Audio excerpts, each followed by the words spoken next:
Judulnya Munafikun ala Milenium. Ini kata orang, Bib, kalau anak kita bakatnya suka bohong itu insya Allah jadi presiden. Kalau ada yang tersinggung kan saya nggak nyebutin presiden. Bapak Jokowi dan Bapak Kiai Ma'ruf Amin, beliau sungguh-sungguh bekerja. Memang tidak pandai berkata-kata. Dari apa yang saya saksikan, insya Allah beliau seorang muslim yang baik. Tapi kalau anak kita, Bib, suka diem, itu jadi wakil presiden katanya. Suara-suara yang menggunakan nama beliau sebagai alasan, suara-suara itu semata-mata adalah suara mereka yang tidak suka kepada presiden. Sejak terbongkar melakukan poligami hingga memicu Putri Aisyah Aminah sang istri menggugat cerai, Ustadz Ahmad Al-Habsyi mendadak menuai banjir kritikan pedas dari publik. Kabarnya Putri terlanjur sakit hati karena 7 tahun telah merasa dibohongi dan Ustadz Al-Habsyi telah melakukan poligami dengan wanita lain. Bungul-bungul pintar, bungul-bungul pintar namanya.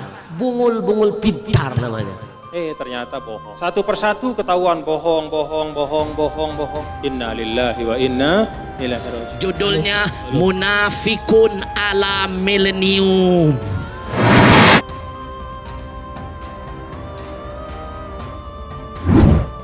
Dan ini Ustadz juga, ibu bapaknya juga tidak ridho. Ustadz Al-Habsyi ini sudah kawin kurang lebih 7 tahun yang lalu. Dan dia sudah punya anak 2.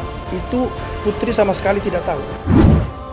Baru dilantik jadi menteri, bukan bikin teduh, bikin gaduh. Daripada dia yang jadi menteri agama, mendingan Yusuf Mansur. TGB. Kan Babe kesian udah payah-payah banting tulang gak dipilih Babe. Aduh apes banget, udah banting tulang, peras keringat, nggak dipandang. Kesian deh lo.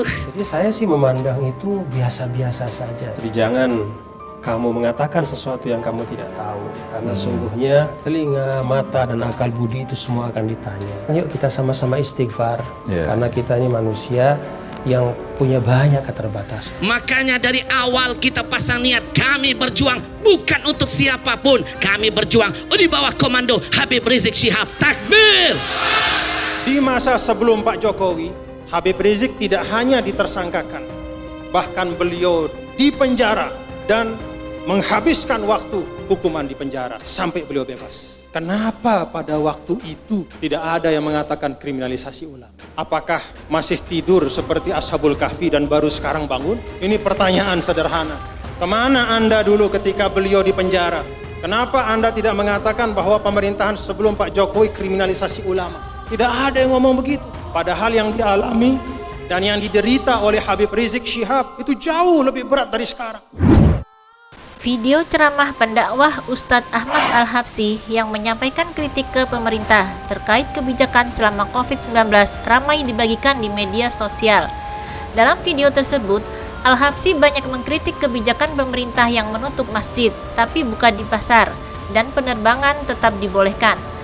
Awalnya dalam video yang diposting akun YouTube Muhibbin Ulama tersebut, Al-Habsyi menyampaikan perkataan orang bahwa anak yang suka bohong berbakat jadi presiden.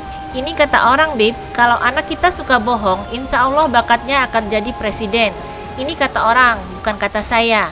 Kalau anak kita suka diem, akan jadi wakil presiden. Dia pun mengungkapkan tentang pasar-pasar yang dibuka tapi masjid ditutup.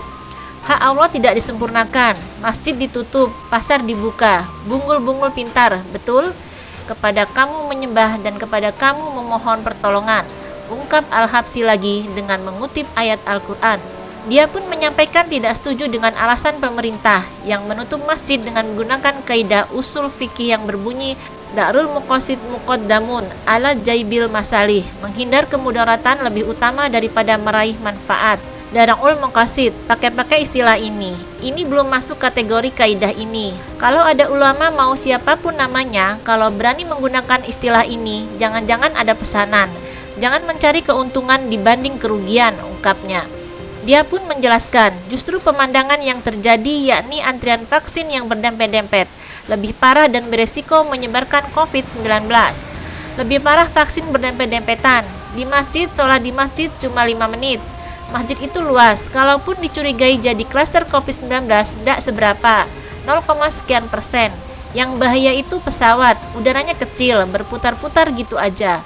Saya ngomong begini karena saya alumni Corona lulusan tahun kemarin, ungkap dia.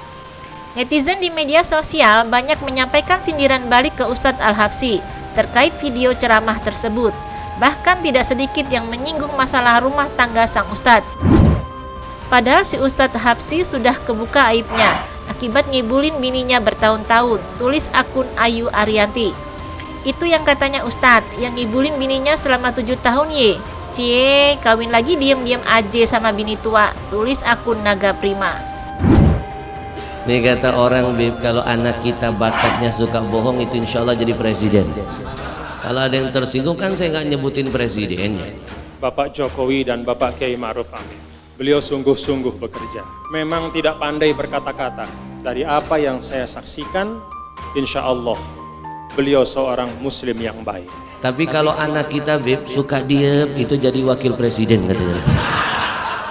Suara-suara yang menggunakan nama beliau sebagai alasan, suara-suara itu semata-mata adalah suara mereka yang tidak suka kepada presiden. Sejak terbongkar melakukan poligami hingga memicu Putri Aisyah Aminah sang istri menggugat cerai, Ustadz Ahmad Al-Habsyi mendadak menuai banjir kritikan pedas dari publik. Kabarnya Putri terlanjur sakit hati karena 7 tahun telah merasa dibohongi dan Ustadz Al-Habsyi telah melakukan poligami dengan wanita lain. Bungul-bungul pintar, bungul-bungul pintar namanya, bungul-bungul pintar namanya. Ternyata bohong. Satu persatu ketahuan bohong. Inna lillahi wa inna ilaihi raji'un. Judulnya Munafikun ala Milenium. Dan ini Ustadz juga, ibu bapaknya juga tidak ridho. Ustadz Al-Habsyi sudah kawin kurang lebih 7 tahun yang lalu. Dan dia sudah punya anak 2. Itu Putri sama sekali tidak tahu. Baru dilantik jadi menteri, bukan bikin teduh, bikin gaduh. Daripada dia yang jadi menteri agama, mendingan Yusuf Mansur.